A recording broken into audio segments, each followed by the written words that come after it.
Thank you, and welcome to our Chicago campus. We have been hard at work here through the long, cold winter, and we've done some really impressive work. Really excited for you to see these teams. Our first team is RatQuest, and they decided to further their educational experience by creating an application that helps you train and practice your programming. So I'll pass it on to RatQuest, and they can tell you more about it. Hello, I'm Chris, and I'm here with my teammates, MJ, Yaodi, Jay, and Nibbles. We created, when we were preparing for full stack, we did lots and lots of coding problems. We thought it would be a great idea to come up with a way to help other students and people looking to get into programming to learn how to do lots of coding problems too. We created a game called RatQuest, where you write code to free a rat from a lab. Now I'm going to hand you off to Yaodi, who will go through a demo. But remember, write code, get smart, save rats. Yaodi? Thank you, Chris. Once you load into our game, you'll arrive at our home screen, and as you can see over there, Nibbles is currently being held captive by a mad scientist, so let's give him a hand. In order to help him escape the cage, we're going to have to solve some coding problems. On the bottom left corner, you're going to see our code editor. Above that is going to be our problem description. On the right is going to be where the test results go, and at the bottom, we have Nibbles. So let's get to work. Oh no, Max is not defined. Let me check the documentation on that. How about some whiteboarding? Yes, we got it. All right, now that we solved the problem, Nibbles is one step closer to freedom. So now let's take a moment to talk about our multiplayer mode, Rat Race.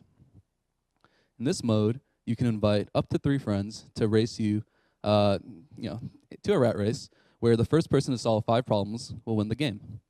Earlier today, Jay and I played this game. As you can see, as you solve the problems, your rat will advance on each other's screens in real time. Oh, rats, I lost. Now let me hand it off to MJ to talk about our tech stack. Thanks, Yaodi. Boy, Jay was fast there. Once we conceived of the idea for RatQuest, we kicked off development with a group paper prototyping session. The resulting wireframes helped us stay on the same page throughout their development process. Regarding our tech stack, we're going to highlight 3 technologies today in light of our development challenges and decisions. We use the GreenSock JavaScript animation library for our game Rat character and our game board UI animations. To get those animations to load within React lifecycles, we found that we had to bypass React's typical declarative data flow, DOM diffing, instead use React refs to directly interact with the DOM. All right, I'm going to turn things over to Jay to talk about other aspects of our tech stack. Thank you, MJ. For the code editor and testing, one challenge we had was to decide on how to deliver the coding challenges to the user.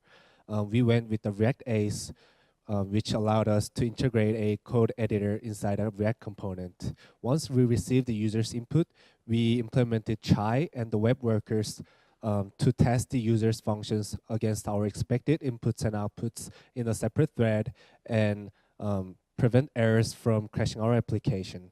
And for our database, we implemented Postgres with SQLize because it's a powerful tool that supports more data types than any other open source SQL databases.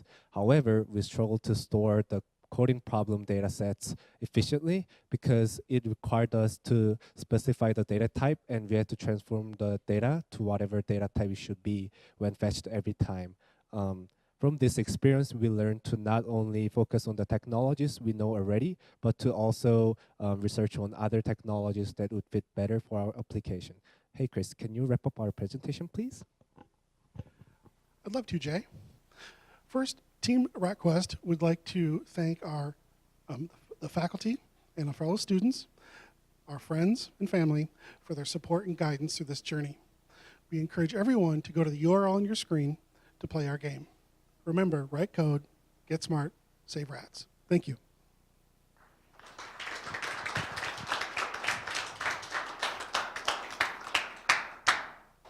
Yeah, I am really impressed by some of the technology and challenges that they overcame there.